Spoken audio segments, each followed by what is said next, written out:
Okay, good morning, students. Good morning, ma'am. How are you today? Fine, ma'am. How are you? I'm also fine. So today we are going to study something very interesting. It is communication.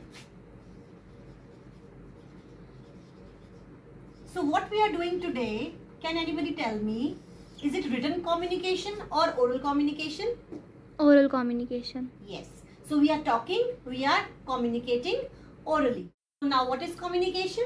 Communication is sending and receiving of messages. So here we are communicating orally, we are talking, you are listening. So this is a oral communication. And the second type of communication is the written communication. Okay, ma'am. Yes. So I am writing on the blackboard. So this is what I am teaching. It is a combination of oral and written communication. Because I am using blackboard, pen to write and convey my messages to you in the form of teaching. Right? Yes, So ma'am. today we are going to concentrate on this type of written communication. Can you tell me any one of written communication type? Letter. Yes. So today we are going to study letters. Letters form very basic and expressive way of written communication. There are many type of letters. We see, we write. We have been using letters, writing letters, reading letters from times immemorial to pass on the messages.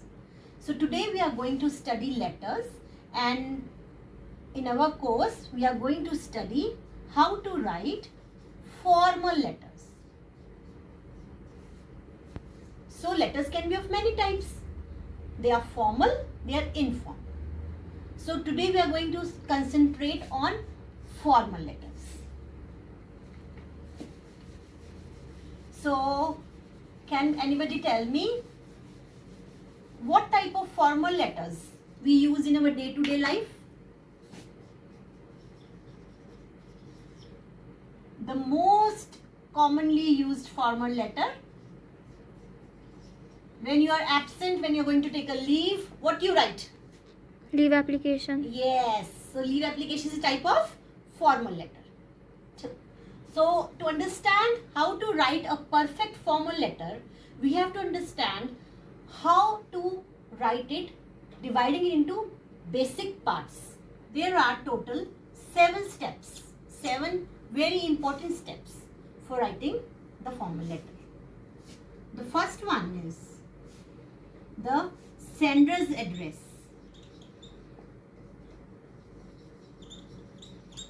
This sender address has to be very clear and precise.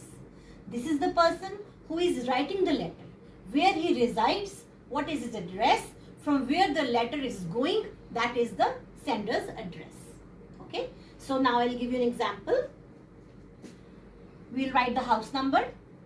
Suppose house number is 44. We'll put a small comma. Then we'll write civil lines. Then we'll write here Ludhiana. And we'll write a pin code. For example, this. Okay. You have to keep in mind that you will not use any commas in the end. Okay. In between you can use. You can use a hyphen, you can use a comma. Okay. Understood? Yes, ma'am. Okay. Each step involves the date on which we are going to write that formal letter and the receiver's address, whom we are going to send. So, for example, like we are going to write a formal letter to the newspaper. So we will write here date. For example, it is 21st May 2021. This is the date. Then the editor, Times of India, the newspaper, New Delhi,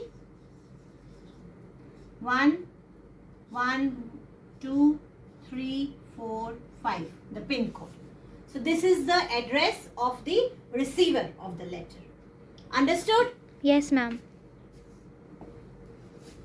So now the third step. Third step is very, very important, and it will explain the subject of the letter. What is the subject of the letter?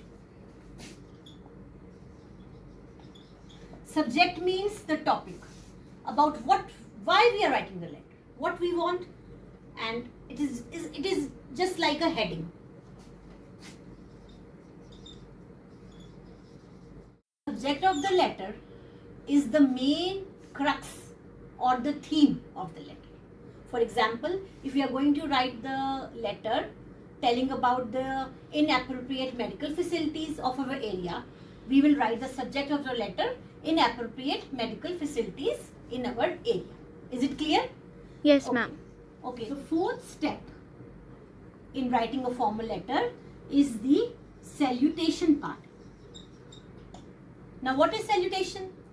Salutation is the greeting. What is salutation? It is the greeting which we write in the letter. For example, respected Sir, Madam. Now, the fifth step in writing a formal letter is the main body part.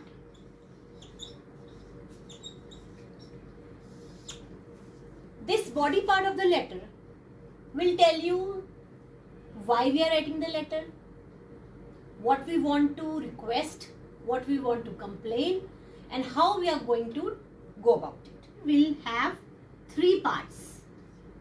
First is the introductory paragraph.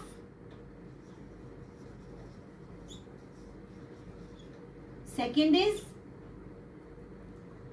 the information or the informative paragraph. And the third is the concluding paragraph.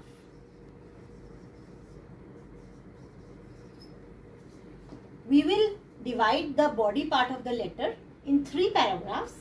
First, we will introduce what we want to say. Second is the information we want to give. And third is we are going to conclude it. That we are going to request, or we are going to complain, or what help we want from the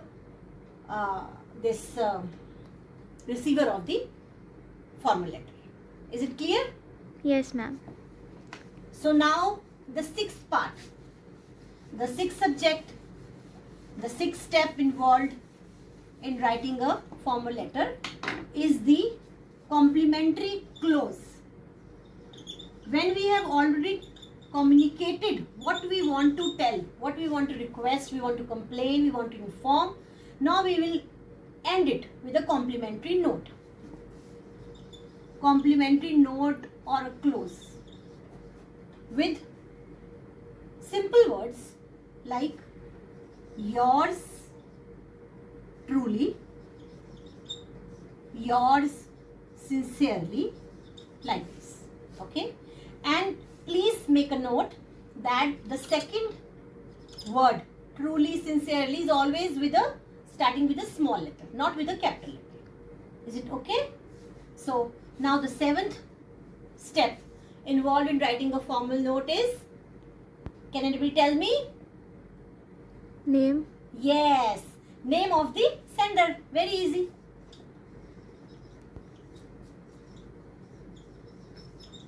Students, any questions? Yes, ma'am.